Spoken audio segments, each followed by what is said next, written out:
is. Now, please don't think the Royal Naval Division was the only contribution of the Royal Navy to the First World War. We think that the only thing that happened in the First World War is the Western Front. Now, the Western Front is very important.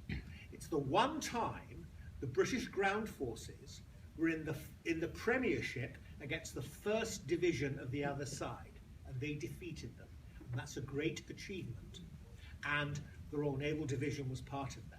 But remember, always remember, the ground forces on the Western Front could not have been there without the Royal Navy and without the Merchant Navy. Because what allowed the British to bring in an imperial army, Australians, Canadians, as well as British, and after all, we have to cross the Channel to go to France, and be able to supply them, was the command of the sea that the Royal Navy obtained. So always remember, the background to all this was the Royal Navy's command of the sea. But the Royal Navy had more people than it knew what to do with in 1914. What a wonderful situation.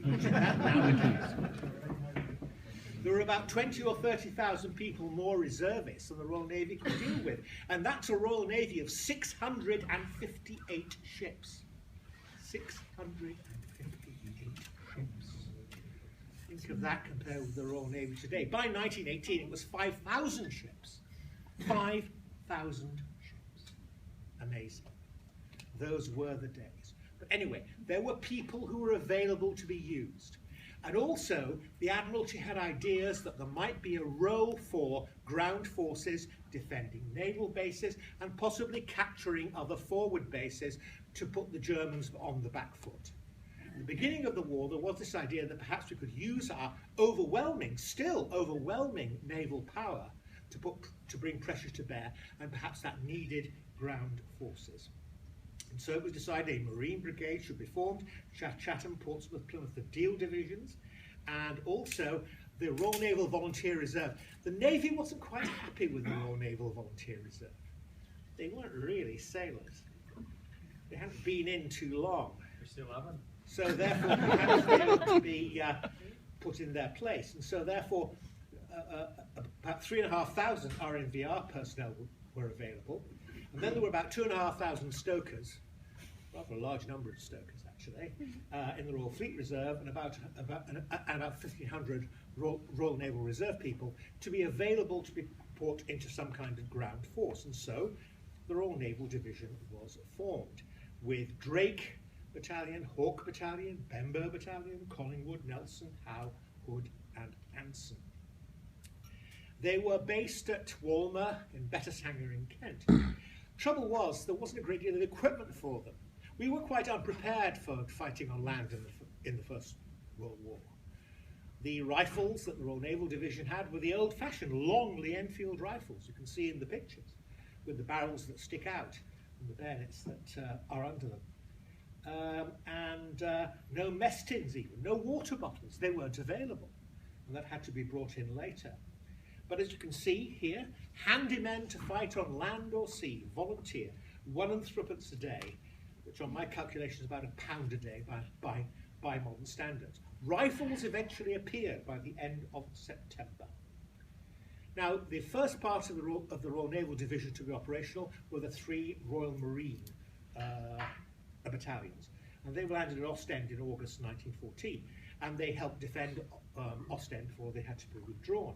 But then, in September 1914, we have this attempt by the Navy, eventually with Winston Churchill. He hadn't been drinking enough whiskies, clearly, and he began to think that perhaps there might be some way of getting some kind of naval threat on the right flank of the invading German forces.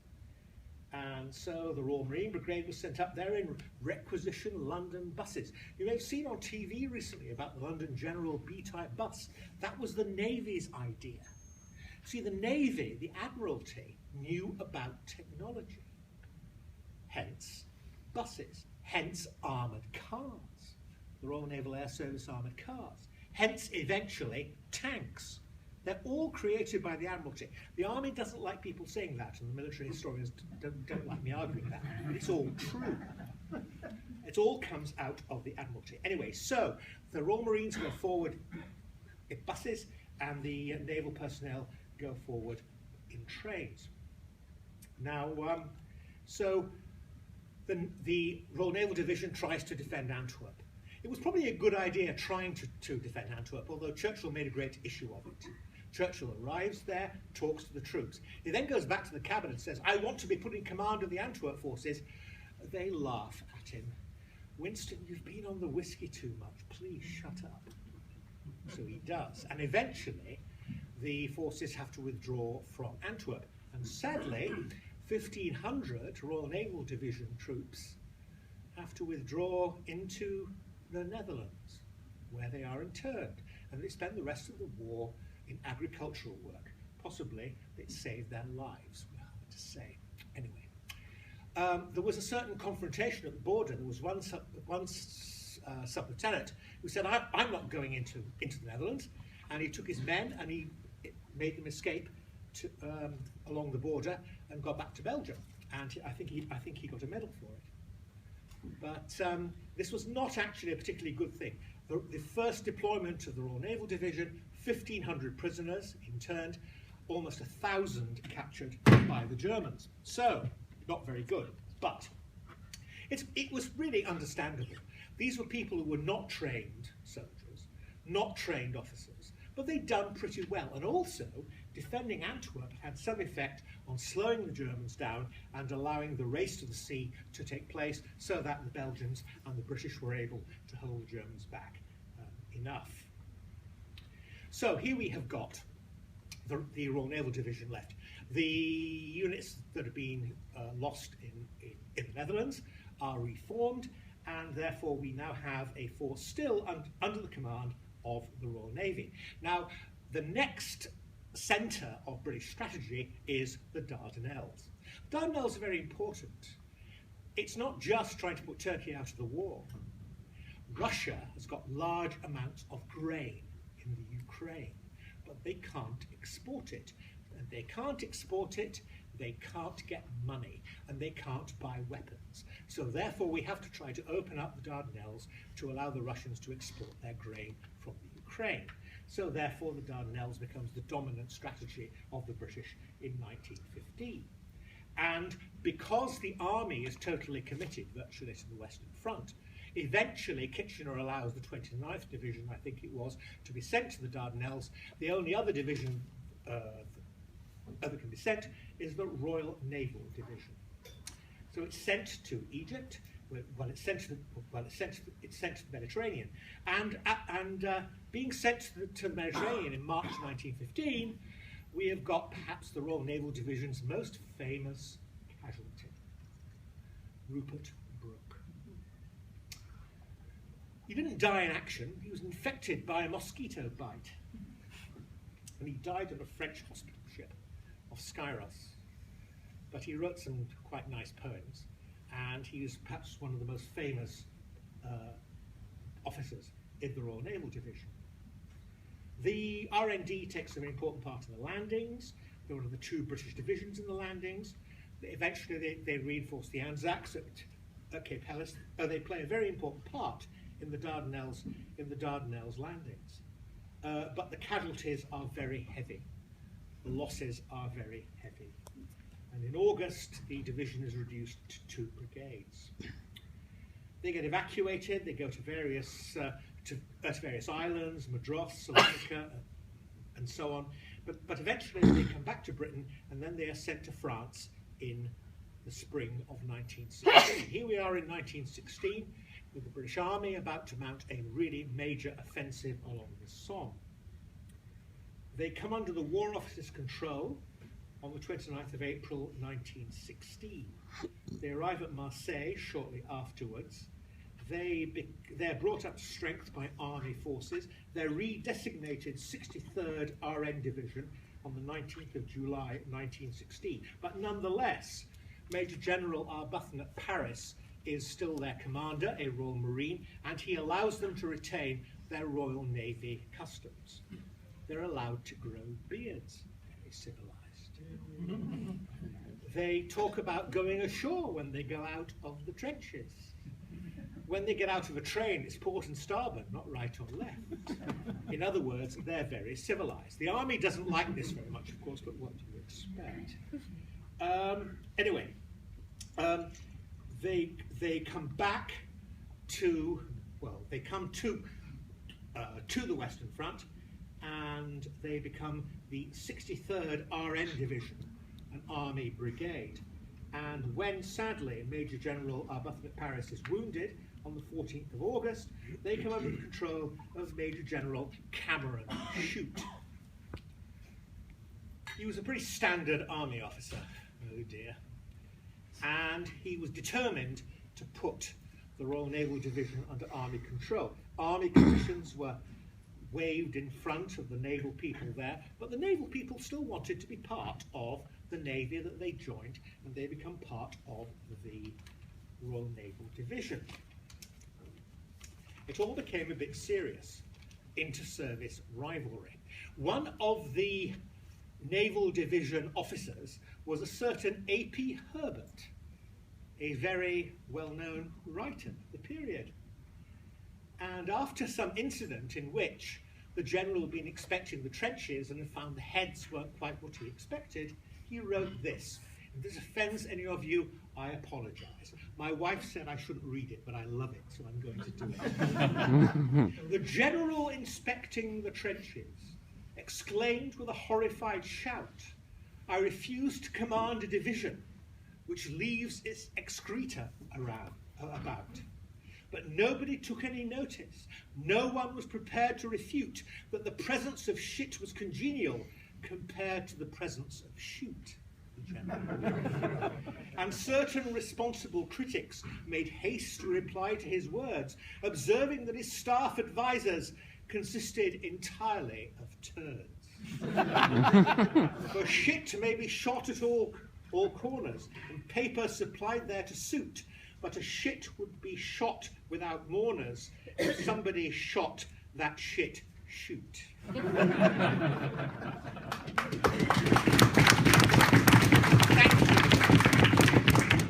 Well, despite that, the RN Division was being prepared for perhaps one of its major tests, and that was the battle of the, towards the end of the Battle of the Somme, the Battle of the Ancre, between the 13th and the 18th of November. The Battle of the Somme went on for a long time. My grandfather was wounded on the first day, on the 1st of July. Happily, he kept his arm, and therefore I'm here talking to you. But it went on and on and on. And in November, there was a big offensive around the Ancre, which the Royal Naval Division took part in. Very heavy casualties.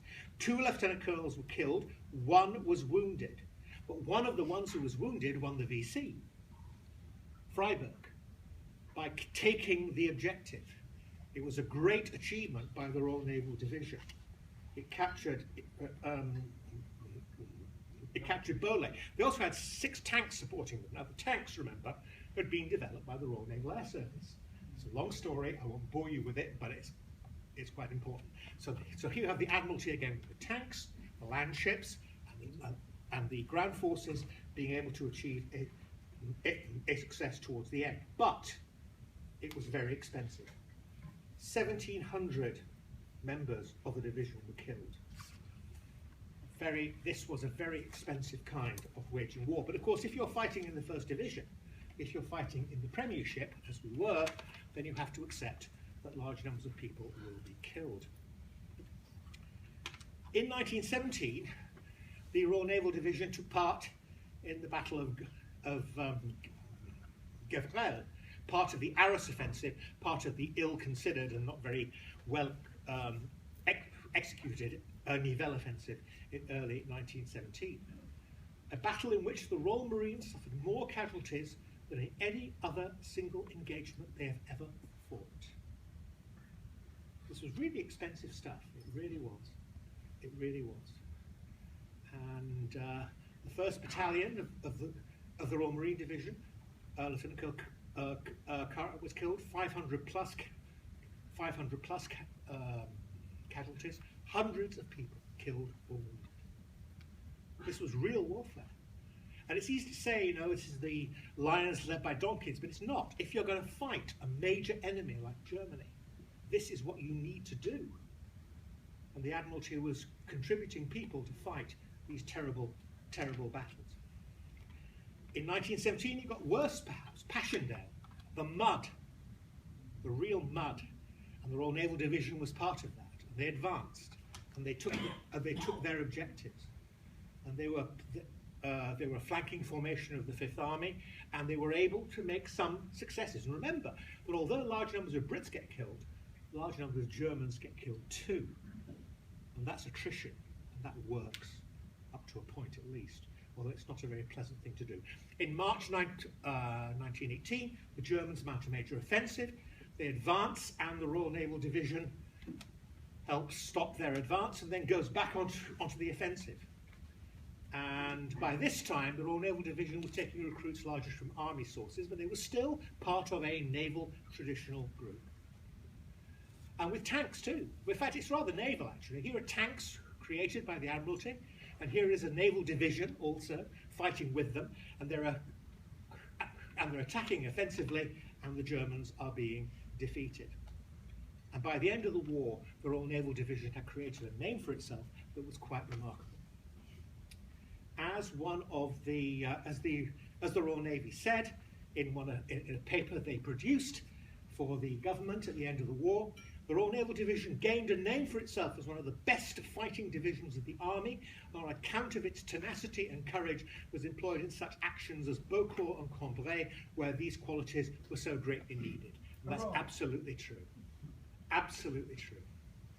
One of the cutting edges of the British Army in Flanders and France was the Royal Naval Division. And I think possibly it was the Royal Naval Division because they were imbued with the spirit of the Royal Navy, not the Army, you know, the RN. They used to say, if you went away from the trenches, you were going ashore.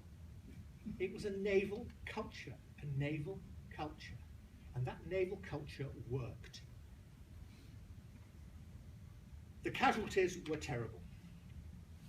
During the First World War, the Royal Navy lost about 33,361 people, except the Royal Naval Division. That's 10%. 5,183 wounded, and 47 missing, and POW returned 1,175. So you've got about 35,000 casualties. That's for a huge navy. RN Division, dead, 7,939, 40% of the Royal Naval Division who joined it, dead. Wounded, 19,660, 99.8%. So your chances of getting out of the Royal Naval Division unwounded weren't very high. Missing, 1.88%. Prisoners interned, 21.77%. Some of the major casualties of the Royal Navy in the First World War were the Royal Naval Division, because they were fighting on the Western Front. Obviously, you get wounded twice or three times. If you were wounded in water, yes, you might drown, whatever, you'd be dead. But the Royal Naval Division's casualties are some of the major casualties in the Royal Navy in the First World War. These were people who joined the Navy to sail around in ships and found themselves on the Western Front, and they fought extremely well. They were an elite division in many ways, an elite formation, and they did it extremely well indeed. And we should be very proud, as people associated with the Royal Navy, that even though the RN division was not the most important what the RN did in the First World War, and remember this is very important, what happened on the Western Front was a result of Britain's command of the sea. Without the command of the sea of the British Empire and its allies and associated powers, no Western Front, where the Australians have come from, where the Canadians have come from, which the RN division fought with, where would all the supplies have come from? Without command of the sea. The French economy was about to collapse until we got coal going through to French ports in the beginning of 1917. Without British sea power, no World War I. Without British command of the sea, we would never have won the war. What the Royal Naval Division is, brave, wonderful people that they were, and I have nothing against them, they were part of the mechanism by which British sea power ground down and defeated the German Empire. Without the British sea power, we would never have done that. The Royal Naval Division is therefore part of a much larger British Empire naval effort that ground down and defeated the greatest land power on the planet. Thank you very much.